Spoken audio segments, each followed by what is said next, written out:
বন্ধুরা, আজকে একটু শেয়ার করব তোমাদের সাথে। আজকে বাবা বাজার থেকে এই মাছ নিয়ে এসছে। দেখো, এই যে এগুলোকে আমি এখন ধুয়ে নিয়েছি পরিষ্কার করে। এবার আমি নুন হলুদ মাখিয়ে নেব।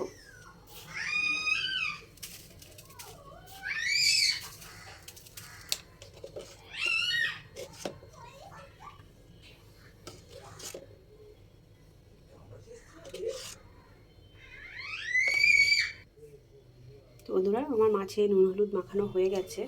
এই যে, তো চলুন কীভাবে রান্না করি আপনাদেরকে দেখাবো। তো বন্ধুরা, কড়াইটা আমি বসিয়ে দিয়েছি।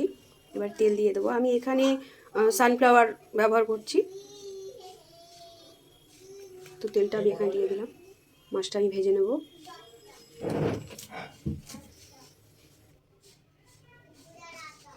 তো বন্ধুরা, আমি এখানে মাছটা ছেড়ে দেবো এখন।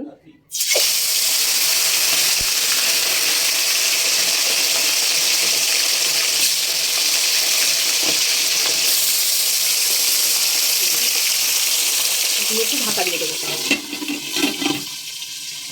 মাছের ঝোলে আমি আলু এবং শালগম, যাকে বলি আমরা ওলকপি, সেটা দিয়ে আজকে রান্না করে দেখাবো। মাছটা আমি ভেজে নিচ্ছি আগে। এবারে আমি এখানে বাকি মাছগুলো ছেড়ে দেবো।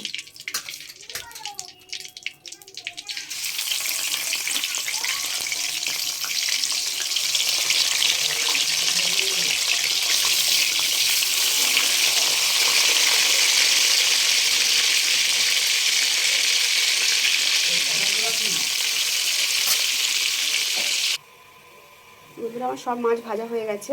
এখন আমি একটু কালো জিরে ফোড়ন দিয়ে আমি মাছের যে আলু কেটে রেখেছিলাম সেটা আমি ছেড়ে দেবো।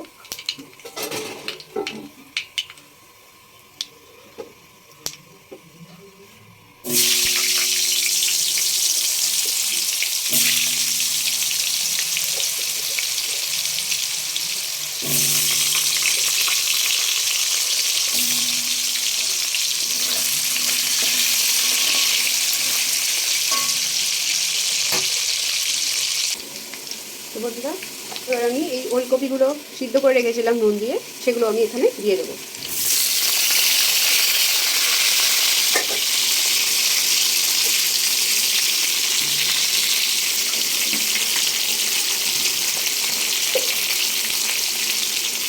স্বাদ মতো নুন দিয়ে দেবো।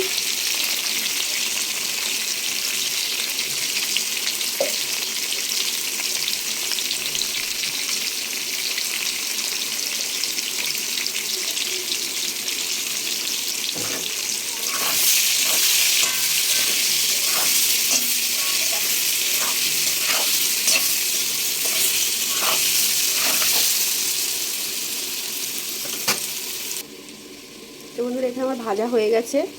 এবার আমি যে আদা আর টমেটো পেঁয়াজ পেস্ট করেছিলাম মাছের ঝোলের জন্য, সেটা আমি পেস্ট করে নিয়েছি মিক্সারে, সেটা দিয়ে দেবো।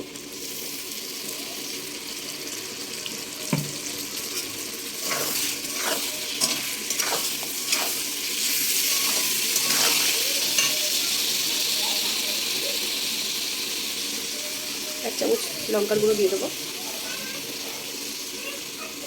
কষানোর সময় একটু চিনি দিলে ভালো কালার আসে এবং একটু স্বাদটাও ভালো হয়। তো আমি একটু দিয়ে দিচ্ছি।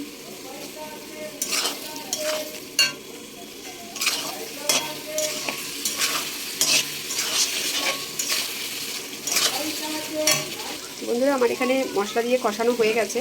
তো আমি এখানে দেখুন যে তেল বেরিয়ে এসছে। তো আমি আগে থেকে গরম জল করে রেখেছিলাম মাছে দেবো বলে, সেটা আমি দিয়ে দিচ্ছি।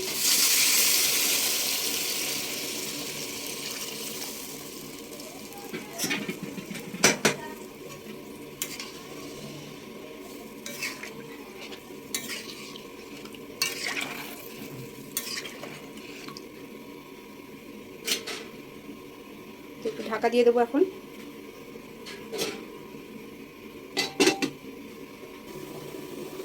তো বন্ধুরা, আমার ঝোলটা ফুটে গেছে, মাছের ঝোলটা। তো এখন আমি একটা একটা করে মাছ এখানে অ্যাড করে দেবো।